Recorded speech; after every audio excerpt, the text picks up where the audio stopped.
உலகத்துக்கே பெரிய அண்ணன் மாதிரி சீன் போட்டுக்கிட்டு இருந்த ஐரோப்பிய ஒன்றியம் இன்னைக்கு உள்ளுக்குள்ளேயே அடிச்சுக்க ஆரம்பிச்சிருக்காங்க. நேற்று ஸ்லோவாக்கியாவினுடைய பிரதமராக இருக்கிற ரோபர்ட் பிஸ்கோ அவர்கள் ஒரு அதிரடியான கருத்தை சொல்லியிருக்கார். ஐரோப்பிய இடத்துல இருக்கிற வீட்டோ பவர் மீது மட்டும் கை வச்சிங்கன்னா அப்புறம் இந்த ஐரோப்பிய ஒன்றியமே இருக்காது, எல்லாமே முடிஞ்சு போயிடும் என்பதை ஓப்பனாகவே எச்சரிக்கையாக கொடுத்திருக்கார். ஒரு பிரதமர் ஏன் இவ்வளவு கோபமா பேசுறார்? இதற்கு பின்னாடி ஜெர்மனி பிரான்ஸ் சேர்ந்து போடுற அந்த மாஸ்டர் பிளான் என்ன? இதை பற்றி தான் இந்த வீடியோவில் நாங்கள் தெளிவாக பார்க்க போகிறோம். வீடியோக்குள்ளே போகிறதுக்கு முன்னே நம்ம சேனலை சப்ஸ்கிரைப் பண்ணி பக்கத்துக்கு பெல் ஐக்கானை கிளிக் பண்ணி வைங்க. அப்போ தான் நான் போடக்கூடிய வீடியோஸை நீங்கள் உடனுக்குடன் பார்க்க முடியும். வாங்க போய் வீடியோக்குள்ளே போகலாம். முதல்ல இந்த வீட்டோ பவர் அப்படின்னா என்ன என்பதை நாங்கள் தெளிவாக புரிஞ்சுள்ளணும். ஐரோப்பிய ஒன்றியத்தில் மொத்தம் 27 நாடுகள் மெம்பராக இருக்காங்க. இந்த அமைப்பை ஒரு சாதாரணமான கிளப்பண்டு நினைக்காதீங்க. உலக பொருளாதாரத்தை ஆட்டி படிக்கிற ஒரு யூனியனாகத்தான் பார்க்கப்படுது. இந்த யூனியனில் ஒரு முக்கியமான விதிமுறை இருக்குது. அதுக்கு பேர் தான் அனானிமிட்டி, ஒரு விதமான முடிவு என்பது அர்த்தம்.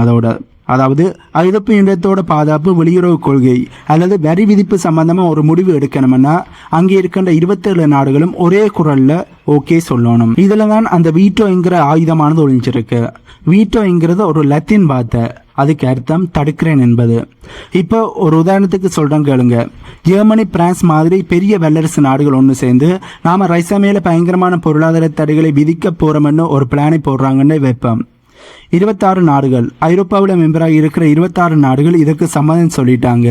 ஆனால் அந்த ஓரத்தில் இருக்கிற ஒரு சின்ன நாடு, உதாரணத்துக்கு ஹங்கேரி இல்லாட்டி ரோபர்ட் பிஸ்கோ அவர்களோட ஸ்லோவாக்கியா நாடு, இதில் ஏதாவது ஒரு நாடு எழுந்து நின்று இல்லை இது எங்கள் நாட்டுக்கு சரிப்பட்டு வராது, நான் இதனை வீட்டோ பண்ணுறேன் அப்படின்னு சொன்னால் அந்த முடிவை எடுக்கவே முடியாது.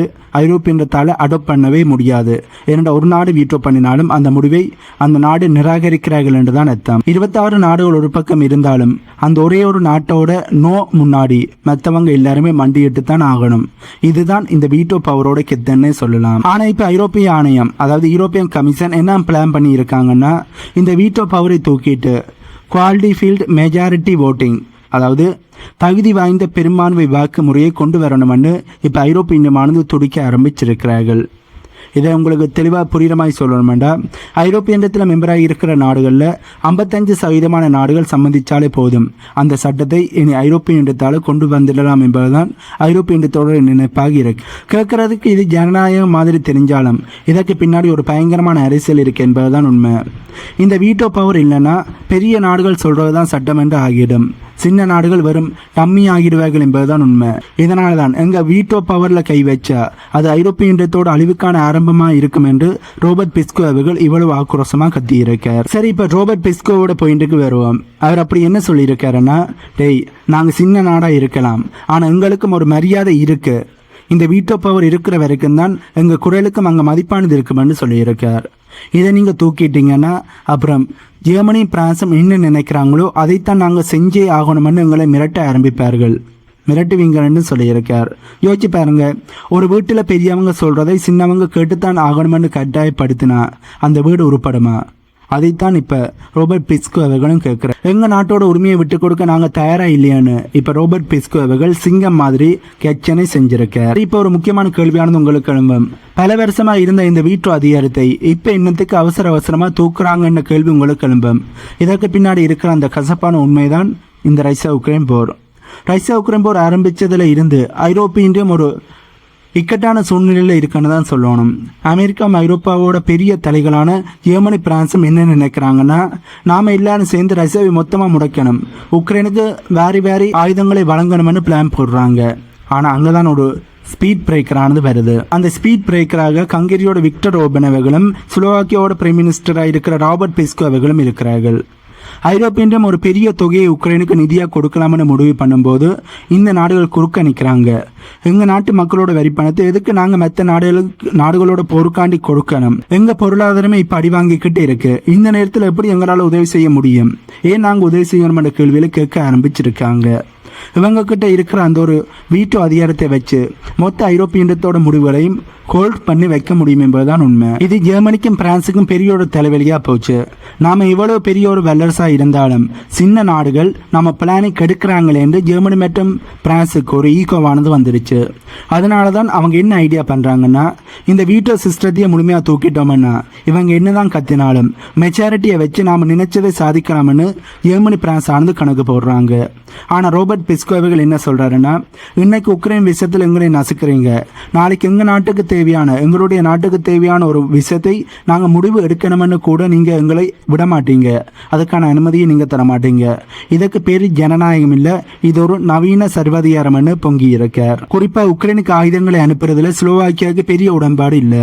நாங்க அமைதியைத்தான் விரும்புறோம், ஆயுதம் கொடுத்து போரை நீட்டிக்க விரும்பலன்னு ஸ்லோவாக்கியாவோட பிரைம் மினிஸ்டரா இருக்கிற ரோபர்ட் பிஸ்கோ அவர்கள் ஓப்பனாகவே சொல்லியிருக்கு. இப்படி ஒரு நாடு தனித்துவமா சிந்திக்கிறதை ஐரோப்பிய யூனியனானது ஒரு குற்றமா பார்க்க ஆரம்பிச்சதுதான் இந்த எல்லா பிரச்சனைக்கும் ஆரம்ப புள்ளியா இருக்கு.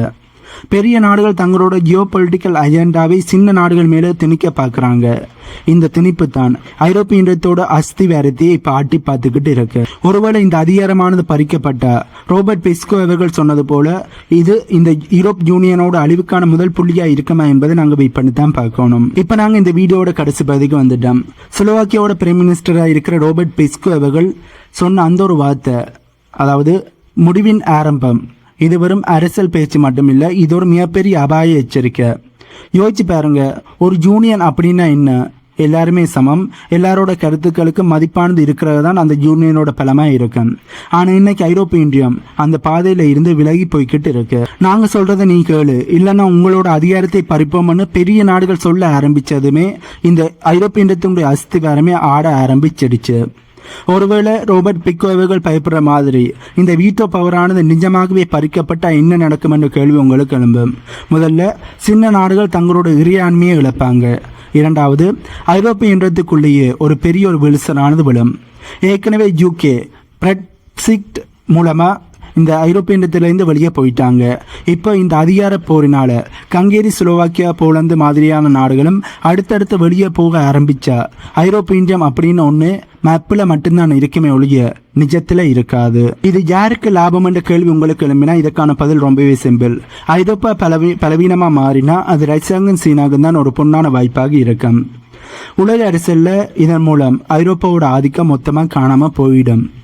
ரோபர்ட் பிஸ்கோ அவர்கள், அதாவது ஸ்லோவாக்கியாவோட பிரைம் மினிஸ்டராக இருக்கிற ரோபர்ட் பிஸ்கோ அவர்களோட இந்த துணிச்சலான பேச்சு மற்ற சின்ன நாடுகளுக்கும் ஒரு தைரியத்தை கொடுத்துருக்குன்னு தான் சொல்லணும். எங்கள் நாட்டை நாங்கள் தான் ஆளுவோம்னு இப்போ பிரேசில் உட்காந்துக்கிட்டு இருக்கிற அதிகாரிகள் இல்லையங்கிற குரலை ஓங்கி ஒழிக்க ஆரம்பிச்சிருக்கிறார்கள். அதாவது இப்படி வீட்டோ அதிகாரத்தை தூக்கக்கூடாது என்று அவர்களோட எதிர்ப்பை தெரிவிக்க ஆரம்பிச்சிருக்காங்க. ஆகவே ஐரோப்பிய யூனியன் தன்னைத்தானே அழிச்சிக்க போகுதா, இல்ல சின்ன நாடுகளோட உணர்வுகளுக்கும் அவர்களோட இறையாண்மைக்கும் மதிப்பு கொடுத்து ஒன்னா இருக்க போகுதா? இதற்கான பதில்களை காலம்தான் சொல்லணும்.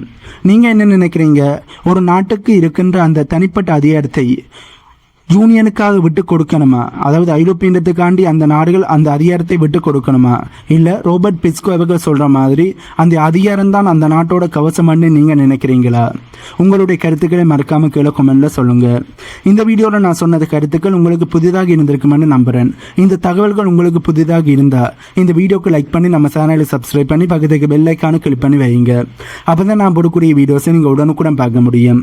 இன்னும் ஒரு புதிதான தகவல்கள் உள்ளடங்கிய புதிய வீடியோவில் உங்களை நான் மீட் பண்றேன்.